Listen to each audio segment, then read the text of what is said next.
Снимаю. Заместитель начальника Центра управления кризисной ситуации Главного управления МЧС России по Республике Коми подполковник Коренев.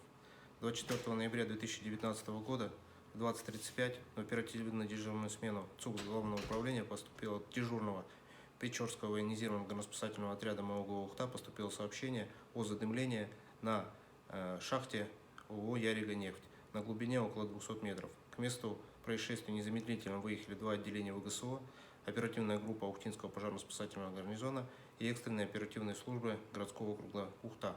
На момент происшествия в шахте находилось 45 человек.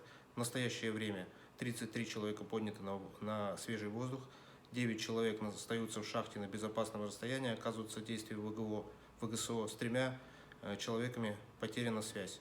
Два отделения ВГСО продолжают аварийно-спасательные работы по поиску пострадавших, с которыми отсутствует связь. В настоящее время сил и средств достаточно.